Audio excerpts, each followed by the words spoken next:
siang untuk kita semua. Kami dari kelompok 2 akan mempresentasikan hasil diskusi kami tentang prinsip-prinsip hak asasi manusia dalam hukum hak asasi manusia internasional.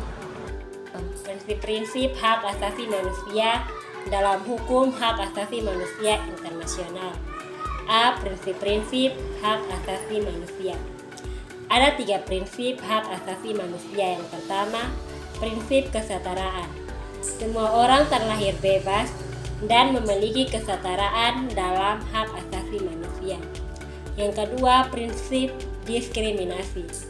Jika semua orang setara, maka tidak ada lagi tindakan diskriminatif atau tindakan afirmatif yang dilakukan untuk mencapai kesetaraan. Yang ketiga, kewajiban positif untuk melindungi hak-hak tertentu. Menurut hukum hak asasi manusia internasional, suatu negara tidak boleh sengaja mengabaikan hak-hak dan kebebasan-kebebasan. Sebaliknya, suatu negara diasumsikan memiliki kewajiban positif untuk melindungi secara aktif dan memastikan terpenuhinya hak-hak dan kebebasan-kebebasan. D. Sifat mengikatnya instrumen hak asasi manusia, yakni derogasi, yang diaplikasikan ketika terdapat situasi darurat.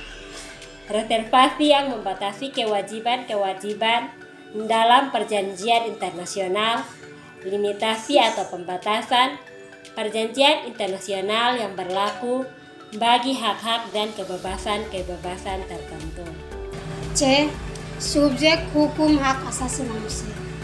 Suatu subjek hukum adalah sebuah identitas, seorang individu secara fisik, sekelompok orang, sebuah perusahaan atau organisasi yang memiliki hak dan kewajiban berdasarkan hukum internasional.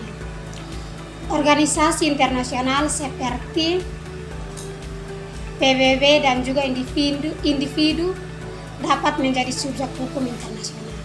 D. Sumber-sumber dan sifat dasar hak asasi manusia. Sumber-sumber hukum dan sumber-sumber yang tidak mengikuti hukum. Sumber hukum internasional merupakan bahan dan proses di mana aturan dan kaidah-kaidah yang mengatur komunitas internasional dikembangkan. Hukum internasional konvensional diturunkan dari perjanjian internasional dan dapat dibentuk apapun yang disepakati oleh negara-negara yang terlibat dalam perjanjian tersebut. Sedangkan yang tidak mengikuti hukum yaitu tidak mengikat secara hukum. Instrumen-instrumen ini setidaknya menetapkan standar-standar yang diakui secara luas dan seringkali digunakan untuk menyelesaikan masalah-masalah hak asasi manusia di forum internasional. Sifat dari hak asasi manusia adalah mengikat alih-alih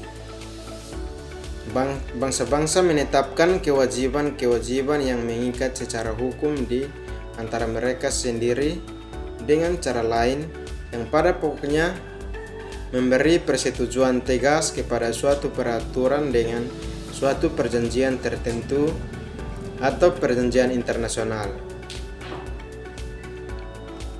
Lewat penerimaan suatu peraturan secara luas dalam sebagai hukum kebiasaan internasional yang mengikat. Pelanggaran hak asasi manusia. Pelanggaran hak asasi manusia adalah tindakan atau kelalaian oleh negara terhadap norma yang belum dipidana dalam bentuk pidana nasional, tetapi merupakan norma hak asasi manusia yang diakui secara internasional. Umumnya telah diterima pandangan yang dinyatakan bahwa negara tidak hanya memiliki kewajiban menghormati hak asasi manusia yang diakui secara internasional, tetapi juga berkewajiban memastikan menerapkan hasil tersebut di dalam kekuasaannya. F. Bertanggungjawab negara. Bertanggungjawab negara merupakan suatu prinsip fundamental dalam hukum internasional yang bersumber dari doktrin kedaulatan dan persamaan hak antar negara. Negara memiliki kewajiban untuk memberikan ganti rugi manakala negara tersebut menimbulkan atau menyebabkan kerugian kepada negara lain. Dengan demikian dapat diambil suatu kesimpulan bahwa dalam hal menentukan adanya tanggung jawab negara dianggap bertanggung jawab atas tindakan dari orang-orangnya.